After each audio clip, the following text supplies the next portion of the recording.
What's up, fight fans? Thank you, as always, for passing by the channel. Much appreciated. If you're new to the channel, hit the subscribe button. Don't forget to leave your ideas for videos. I'm always open to do new videos, new topics. So any suggestions, leave them below, and I'll try and get back to them when I can. Also, leave comments below. As you can see, I do respond to a few comments. So leave your comments below as well.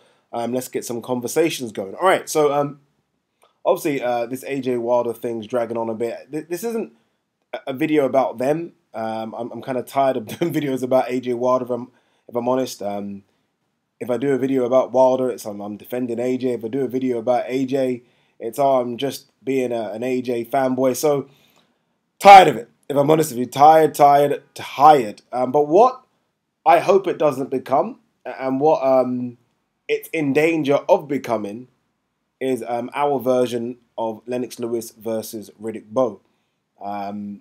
Now, history tells us that these two guys, especially Lennox Lewis, you speak to historians or you read books or you go on YouTube now, many historians have Lennox Lewis as a top 10 heavyweight of all time.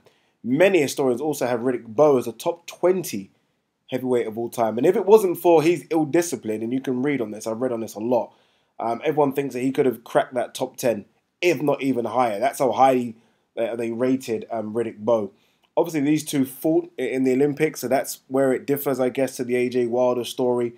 Lennox Lewis beat Riddick Bowe in the Olympics, and everyone hoped and assumed that they were going to get it on as pros.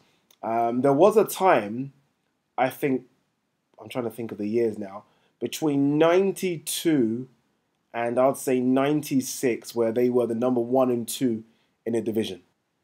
Evander Holyfield probably would argue that. Obviously, he beat Riddick Bowe in, when was that, 93.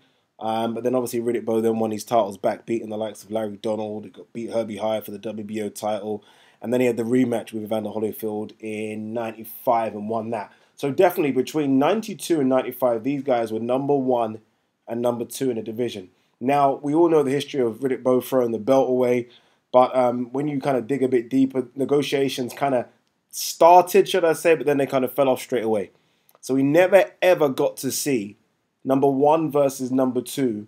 And not just number 1 versus number 2 back then, but we're talking, like I said, 2 all-time greats. We're talking a top 10, and for many people, a top 20 heavyweight of all time. We never got to see that fight happen. And that's probably one of the biggest regrets in sort of heavyweight history.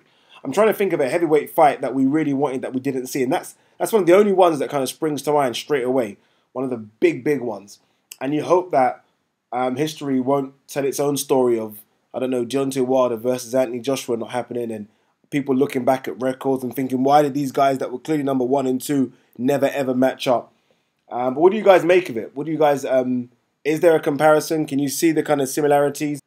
It kind of has that similar cross-Atlantic appeal, the Brit versus the US guy, all the US, I remember it like it was yesterday, all the US writers saying that Bowe had all the skill set to kind of get his revenge and beat Lennox Lewis. All the Brits saying it's not possible. Lennox Lewis is arguably the best heavyweight in the world. Although Bowe at the time was the lineal champion. But everyone's saying Lennox Lewis, the best heavyweight in the world.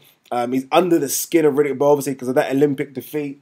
But again, it was just all talk back then because the fight never, ever happened. And I just hope that we don't ever get to see the situation where Deontay Wilder and Joshua doesn't happen. Because it almost seems as though, I don't know. I want to say we're closer than ever, but I'm not sure if we are. I'm not sure if we are. I felt like we were closer than ever a few months back. Now it seems as though we're starting to take a few steps back from it really happening. And I wonder if it will. I wonder if Joshua will get past Povetkin. I wonder if Dominic Breazeale will cause the upset against Wilder. And then it just doesn't have the same ring to it, does it? But guys, let me know what you think. Leave your comments below. Peace.